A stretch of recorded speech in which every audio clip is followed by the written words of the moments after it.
ಒಳ್ಳೆಯ ಹವ್ಯಾಸಗಳು ಹ್ಯಾಬಿಟ್ನ ನಾವು ಹೇಗೆ ಸ್ಟಾರ್ಟ್ ಮಾಡೋದು ಅಂತ. ಫಸ್ಟ್ ಆಫ್ ಆಲ್ ನಮಗೆ ಹ್ಯಾಬಿಟ್ಗಳು ಬೇರೆ ಹ್ಯಾಬಿಟ್ಗಳಿರುತ್ತೆ.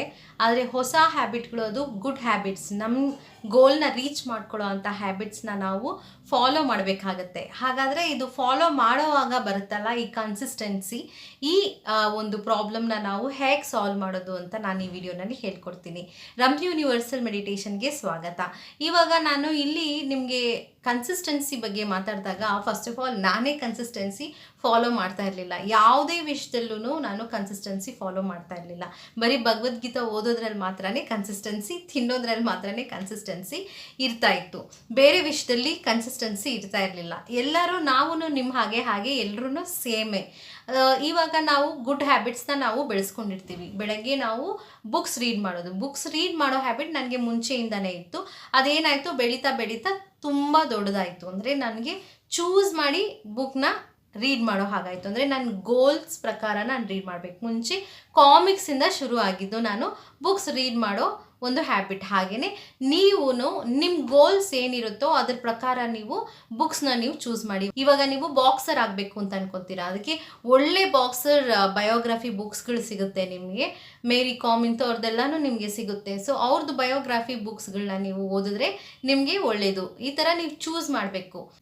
ಇವಾಗ ನೀವು ಚಾರ್ಟೆಡ್ ಅಕೌಂಟ್ ಆಗಬೇಕು ಅಂತ ಅನ್ಕೊಂಡಿದ್ದೀರಾ. ಇವಾಗ ಚಾರ್ಟೆಡ್ ಅಕೌಂಟೆಂಟ್ ಆಗಬೇಕು ಅಂತಂದರೆ ಕೆಲವರು ಆಗಿರ್ತಾರೆ, ಅವ್ರದನ್ನ ನೀವು ಫಾಲೋ ಮಾಡಬೇಕಾಗತ್ತೆ. ಅವ್ರದ್ದೇ ಬುಕ್ಸ್ನ ನೀವು ರೀಡ್ ಮಾಡ್ಬೋದು, ಇಲ್ಲ ಅವ್ರನ್ನ ಭೇಟಿ ಮಾಡಿ ನೀವು ಮಾತಾಡ್ಬೋದು. ಅದ್ರ ಪ್ರಕಾರ ನೀವು ಹ್ಯಾಬಿಟ್ಸ್ನ ಬಿಲ್ಡಪ್ ಮಾಡ್ಕೋಬೋದು. ಇವಾಗ ಸಿಂಗರ್ ಆಗಬೇಕು ಅಂತ ಅನ್ಕೊಂಡ್ರೆ ಏನು ಮಾಡಬೇಕು, ನಾರ್ಮಲ್ ಆಗಿ ಸಿಂಗಿಂಗ್ ಮಾಡಬೇಕು. ಸಿಂಗಿಂಗಲ್ಲೂ ಡಿಫ್ರೆಂಟ್ ಟೈಪ್ಸ್ ಆಫ್ ಮ್ಯೂಸಿಕ್ ಅಂತ ಇರುತ್ತೆ.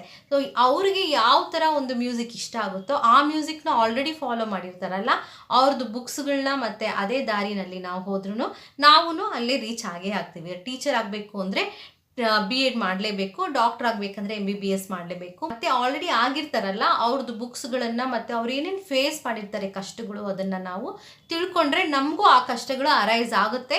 ನಾವು ಅದನ್ನು ಹೇಗೆ ಫೇಸ್ ಮಾಡಬೇಕು ಅಂತ ಗೊತ್ತಾಗುತ್ತೆ.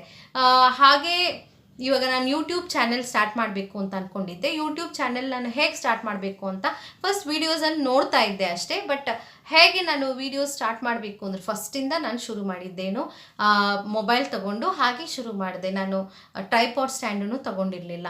ಒಂದು ಬುಕ್ಸ್ ಇಡೋದು, ಟೇಬಲ್ ಇಡೋದು, ಹಾಗೆ ಇಟ್ಬಿಟ್ಟು ಬುಕ್ಸ್ ಪಕ್ಕದಲ್ಲೇ ಇಟ್ಬಿಟ್ಟು ನಾನು ವಿಡಿಯೋ ಮಾಡ್ತಾ ಇದ್ದೆ. ಆಮೇಲೆ ಬರ್ತಾ ಟ್ರೈಪಾಡ್ ಕಮ್ಮಿ ರೇಟ್ಗೆ ಟ್ರೈಪಾಡ್ ಸ್ಟ್ಯಾಂಡ್ ತೊಗೊಂಡೆ. ಹೀಗೆ ಒಂದೊಂದು ಹ್ಯಾಬಿಟ್ಟು ತುಂಬ ಚಿಕ್ಕ ಹ್ಯಾಬಿಟ್ಗಳಿಂದ ನೀವು ಶುರು ಮಾಡ್ಬೋದು. ತುಂಬ ಸಣ್ಣದು. ಇವಾಗ ನಾನು ಜಿಮ್ಗೆ ಹೋಗಬೇಕು ಅಂತ ಅಂದ್ಕೊಳ್ಳೋಣ. ಇವಾಗ ಜಿಮ್ ಹೋಗಬೇಕು ಅಂದರೆ ನಾನು ಫಸ್ಟ್ ಡೇ ನಾನು ಬೆಳಗ್ಗೆ ಬೇಗ ಎದ್ದೊಳ್ಳೇಬೇಕು. ಸೊ ಎದ್ದೊಳ್ಬಿಟ್ಟು ಅಟ್ಲೀಸ್ಟ್ ವಾಕಿಂಗ್ ಮಾಡೋದಾದರೂ ಕಲ್ತ್ಕೊಬೇಕು. ಜಿಮ್ವರೆಗೂ ನಡ್ಕೊಂಡು ಹೋಗೋಕ್ಕಾದರೂ ಶೂ ಹಾಕ್ಕೊಂಡಾದರೂ ನಡ್ಕೊಂಡು ಹೋಗೋ ಅಷ್ಟಾದರೂ ಸ್ಟಾರ್ಟ್ ಮಾಡಬೇಕು. ಅಲ್ಲಿಂದ ನಾವು ಸ್ಟಾರ್ಟ್ ಮಾಡಿದ್ರೆ ನಾವು ಗೋಲ್ ರೀಚ್ ಆಗೇ ಆಗ್ತೀವಿ ಒಂದಲ್ಲ ಒಂದು ದಿವಸ. ಬುಕ್ ರೈಟ್ ಮಾಡಬೇಕು. ಇವಾಗ ನಾನು ಒಂದು ಬುಕ್ ಬರಿಬೇಕು ಅಂತ ಅಂದ್ಕೊತೀನಿ. ಆವಾಗ ನಾನು ಏನು ಅನ್ಕೊತೀನಿ, ಹೇಗೆ ಬುಕ್ ಬರೆಯೋದು ಅನ್ನೋದನ್ನು ನಾನು ರಿಸರ್ಚ್ ಮಾಡ್ತೀನಿ. ಬುಕ್ ಬರೆದಿರೋರು ಹೇಗೆ ಬರೆದ್ರು ಅನ್ನೋದನ್ನು ವಿಡಿಯೋಸ್ ಸಿಗುತ್ತೆ, ಮತ್ತು ಬುಕ್ಸು ಸಿಗುತ್ತೆ. ಅವರು ಹೇಗೆ ಬುಕ್ಸ್ ಬರೆದ್ರು, ಅದ್ರ ಜರ್ನಿ ಹೇಗಿತ್ತು ಅಂಥದ್ದೆಲ್ಲನೂ ಬಯೋಗ್ರಫಿ ತಗೊಂಡು ಅದ್ರ ಪ್ರಕಾರವಾಗಿ ನಾನು ಸ್ಟಾರ್ಟ್ ಮಾಡ್ತೀನಿ. ಒಂದು ಸರ್ಟೇನ್ ಇನ್ಫಾರ್ಮೇಷನ್ ಆದರೂ ಗ್ಯಾದರ್ ಮಾಡ್ತೀನಿ. ಕ್ರಿಕೆಟರ್ ಆಗಬೇಕು ಅಂದರೆ ಕ್ರಿಕೆಟ್ ಬಗ್ಗೆ ತುಂಬ ತಿಳ್ಕೊಬೇಕು, ಕ್ರಿಕೆಟರ್ಸ್ ಬುಕ್ಸ್ ಓದಬೇಕು. ಹೀಗೆ ಸೊ ಏನೇ ಆಗಿರಲಿ, ಯಾವುದೇ ನೀವು ಫೀಲ್ಡಲ್ಲಿ ನೀವು ಹೋದ್ರೂ ಕನ್ಸಿಸ್ಟೆನ್ಸಿ ತುಂಬ ಇಂಪಾರ್ಟೆಂಟ್. ಸ್ಟಾರ್ಟ್ ಮಾಡಿಬಿಟ್ರೆ ಅದನ್ನು ಮುಂದಕ್ಕೆ ಹೋಗ್ತಾ ಇರಬೇಕು. ಬಟ್ ಕನ್ಸಿಸ್ಟೆನ್ಸಿ ಅಂದರೆ ಏನಂದರೆ, ಇವಾಗ ನಾನು ವೀಡಿಯೋಸ್ ಮಾಡ್ತಾ ಇದ್ನಲ್ಲ, ಇವಾಗ ನಾನು ಹೇಗೆ ವೀಡಿಯೋಸ್ ಸ್ವಲ್ಪ ಕಾನ್ಫಿಡೆನ್ಸ್ ಬಂದಿದೆ. ಕ್ಯಾಮ್ರಾ ಮುಂದೆ ಮಾತಾಡೋದಕ್ಕೆ ಮುಂಚೆ ಕಾನ್ಫಿಡೆನ್ಸ್ ಇರಲಿಲ್ಲ. ಅದು ಎಡಿಟ್ ಮಾಡಬೇಕು ಅಂದರೆ ಎಡಿಟ್ಗೂ ನಾನು 1.5 ತಿಂಗಳು ಹಂಗೆ ಕಲ್ತ್ಕೊಂಡಿದ್ದೀನಿ ಕೂತ್ಕೊಂಡು. ಅದ್ರ ಮೇಲೇ ಮೊಬೈಲಲ್ಲೇ ಕಟ್ ಮಾಡೋದು, ಎಡಿಟ್ ಮಾಡೋದು, ಸ್ಪ್ಲಿಟ್ ಮಾಡೋದು, ಹೀಗೆ ಇದು ಮಾಡ್ತಾ ಒಂದು ರೇಂಜ್ಗೆ ನಾವು ಸ್ಟಾರ್ಟ್ ಮಾಡಿದ ಮೇಲೇ ನಾವು ಟ್ರೈ ಮಾಡಿದ್ರೇ ಅದು ಗೊತ್ತಾಗೋದು. ಸೊ ನಾವು ಟ್ರೈ ಮಾಡೋವರೆಗೂ ನಮಗೆ ಗೊತ್ತಾಗಲ್ಲ. ಇನ್ನೊಂದು ವಿಷಯ ಹೇಳ್ತೀನಿ, ಏನು ಅಂದರೆ ಕೆಲವ್ರು ಏನು ಅನ್ಕೋತಾರೆ, ನಾವು ಫಿಕ್ಸ್ಡ್ ಸ್ಯಾಲ್ರಿನೇ ನಾನು ಸಂಪಾದನೆ ಮಾಡೋಕ್ಕಾಗೋದು ಅಂತ. ಇವಾಗ ನಾವು ಟೀಚರ್ ಆಗಿ ಕೆಲಸ ಮಾಡ್ತಾ ಇದ್ರೆ ನಿಮಗೆ ಗೊತ್ತಿರುತ್ತೆ ಆಲ್ಮೋಸ್ಟ್ ರೇಂಜಸ್ ಎಷ್ಟು ಕೊಡ್ಬೋದು ಅಂತ. ಅಷ್ಟೇ ನನ್ನ ಯೋಗ್ಯತೆ, ಅಷ್ಟೇ ನನ್ನ ಹಣೆ ಬರ ಅಂತ ಅಂದ್ಕೊಂಡು ಬದುಕೋದು ತಪ್ಪು. ನೀವು ನಿಮ್ಮ ಸ್ಟ್ರೆಂತ್ನ, ನಿಮ್ಮ ವೀಕ್ನೆಸ್ನ ನೀವು ತಿಳ್ಕೊಂಡಿರ್ತೀರಾ. ಅದ್ರ ಪ್ರಕಾರವಾಗಿ ನಿಮ್ಮ ಸ್ಟ್ರೆಂತ್ ಪ್ರಕಾರವಾಗಿ ನೀವು ಪೇಮೆಂಟನ್ನು ನೀವು ಈಸ್ಕೋಬೋದು. ಹೇಗೆ ನೀವು ಕಲಿಬೋದು, ನಾವು ಕಲಿಯೋಕ್ಕೆ ಸ್ಟಾರ್ಟ್ ಮಾಡಬೇಕು. ಕಲ್ತ್ರೇನೆ ನೀವು ಸ್ವಲ್ಪ ಜಾಸ್ತಿ ಸಂಪಾದನೆ ಮಾಡ್ಬೋದು. ಅದಕ್ಕೆ ಲಾಸ್ ಇದ್ದೇ ಇರುತ್ತೆ. ನೀವು ಓದೋದಕ್ಕೆ ನೀವು ಟೈಮ್ ಬೇಕಾಗುತ್ತೆ, ನೀವು ಕಲಿಯೋದಕ್ಕೆ ಟೈಮ್ ಬೇಕಾಗುತ್ತೆ, ಇನ್ವೆಸ್ಟ್ ಮಾಡಲೇಬೇಕು ಟೈಮು, ಇಲ್ಲ ದುಡ್ಡು ಇನ್ವೆಸ್ಟ್ ಮಾಡಬೇಕು. ಬರೀ ದುಡ್ಡು ಇನ್ವೆಸ್ಟ್ ಮಾಡಿದ್ರು ಇಲ್ಲಿ ನೀವು ಎಲ್ಲ ಸ್ಟೋರ್ ಮಾಡ್ಕೋಬೇಕಲ್ಲ, ಬ್ರೈನಲ್ಲಿ ನೀವು ಸಬ್ಕಾನ್ಷಿಯಸ್ ಬ್ರೈನಲ್ಲಿ ನೀವು ಅಟ್ಲೀಸ್ಟ್ ಫೀಡ್ ಮಾಡ್ಕೋಬೇಕಲ್ಲ. ಕಾರ್ ಡ್ರೈವಿಂಗ್ ಮಾಡಬೇಕು ಅಂದರೆ ಕಾರ್ ಕಲೀಲೇಬೇಕು. ದುಡ್ಡು ಮಾಡೋದು ಕಲಿಬೇಕು ಅಂದರೆ ಒಂದು ಪ್ರಾಕ್ಟೀಸ್ ಅಂತ ಇರುತ್ತೆ, ನಾವು ಅದೇ ಪ್ರಾಕ್ಟೀಸ್ ಮಾಡಬೇಕು. ಒಂದು ಸೋರ್ಸ್ ಆಫ್ ಇನ್ಕಮ್ ಬಂದರೆ ಎರಡನೇ ಸೋರ್ಸ್ ಆಫ್ ಇನ್ಕಮ್ಗೆ ಟ್ರೈ ಮಾಡಬೇಕು.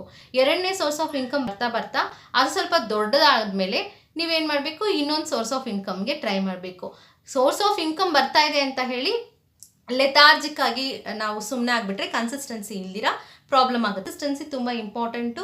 ಹಾಗೆ ಅದನ್ನೇ ನೀವು ಫಾಲೋ ಮಾಡ್ತಾ ಹೋದರೆ ಬೋರಿಂಗು, ಕನ್ಸಿಸ್ಟೆನ್ಸಿ ಅಂದರೆ ಬೋರಿಂಗ್ ಏನಿರುತ್ತೋ ಅದೇ ಒಳ್ಳೆಯದು. ನನಗೆ ಗೊತ್ತಿರೋವಾಗ ಸಚಿನ್ ತೆಂಡೂಲ್ಕರ್ ಕುಟ್ತಾನೇ ಇರ್ತಾನೆ, ಅದು ಬೋರಿಂಗೇ.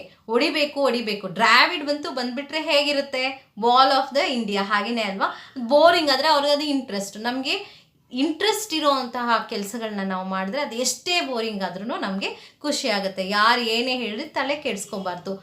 ಜನ ಇರೋದೇ ಮಾತಾಡೋದಕ್ಕೆ, ಮಾತಾಡ್ತಾ ಇರ್ತಾರೆ. ಅವರು ಮಾತಾಡೋಕ್ಕೆ ಹುಟ್ಟಿರ್ತಾರೆ, ಅದಕ್ಕೆ ಅವ್ರು ಮಾತಾಡ್ತಾ ಇರ್ತಾರೆ. ಕೈಲಾಗತ್ತೆ ಅಂತ ಪ್ರೂವ್ ಮಾಡಿ ತೋರಿಸೋ ಅಂಥವ್ರು ಈ ಥರ ಚಿಕ್ಕ ಚಿಕ್ಕ ಸ್ಟೆಪ್ಸ್ಗಳನ್ನ, ಒಂದು ಪುಟಾಣಿ ಸ್ಟೆಪ್ಸ್, ಬೇಬಿ ಸ್ಟೆಪ್ಸ್ ಅಂತ ಹೇಳ್ತೀವಿ, ಈ ಸ್ಟೆಪ್ಸ್ಗಳನ್ನ ನೀವು ತಗೊಂಡ್ರೆ ನಿಮ್ಮ ಲೈಫಲ್ಲಿ ನೀವು ಇಂಪ್ರೂವ್ಮೆಂಟ್ ಆಗೇ ಆಗ್ತೀರಾ.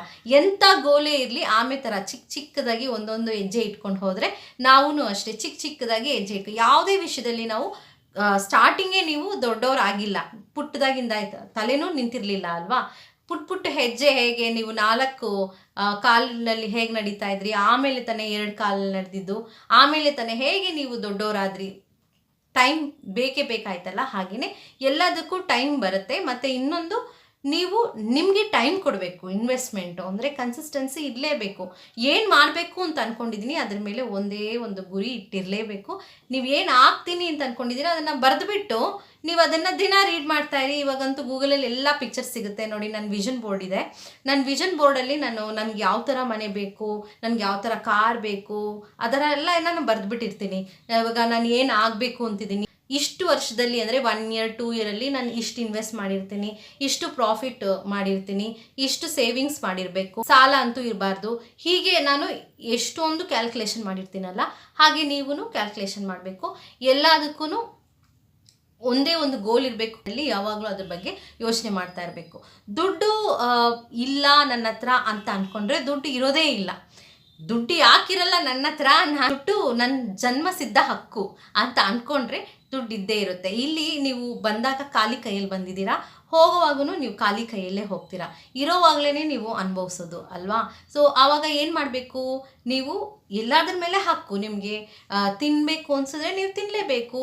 ನೀವು ಅಡುಗೆ ಮಾಡಬೇಕು ಅಂದರೆ ಎಲ್ಲ ಎಕ್ಸ್ಪ್ರೆಸ್ ಮಾಡ್ಕೋಬೇಕು. ನೀವು ಯಾವ ಥರ ಇರಬೇಕು ಅಂತ ಅಂದ್ಕೊಂಡ್ರು ಅದಕ್ಕೆಲ್ಲನೂ ದುಡ್ಡು ಬೇಕೇ ಬೇಕು ಅಲ್ವಾ. ಸೊ ದುಡ್ಡು ಮಾಡೋದು ಒಂದು ಜನ್ಮಸಿದ್ಧ ಹಕ್ಕು. ಅದಕ್ಕೆ ನೀವು ಎಫರ್ಟ್ಸ್ ಹಾಕಲೇಬೇಕು. ಆ ಎಫರ್ಟ್ಸ್ ಹಾಕೋವಾಗ ಕನ್ಸಿಸ್ಟೆನ್ಸಿ ಇರಬೇಕು. ಮತ್ತು ಅದನ್ನು ತುಂಬ ಚಿಕ್ಕ ಬೇಬಿ ಸ್ಟೆಪ್ಸ್ನ ಅಂದರೆ ಚಿಕ್ಕ ಹ್ಯಾಬಿಟ್ಗಳಿಂದ ನೀವು ಶುರು ಮಾಡ್ಕೋಬೇಕು. ಇದು ನೀವು ಮಾಡಿದ್ರೆ 100% ನಿಮ್ಮ ಗೋಲ್ನ ನೀವು ಮುಟ್ಟೋದ್ರಲ್ಲಿ ಯಾರೂ ತಡೆಯೋಕ್ಕಾಗೋದಿಲ್ಲ.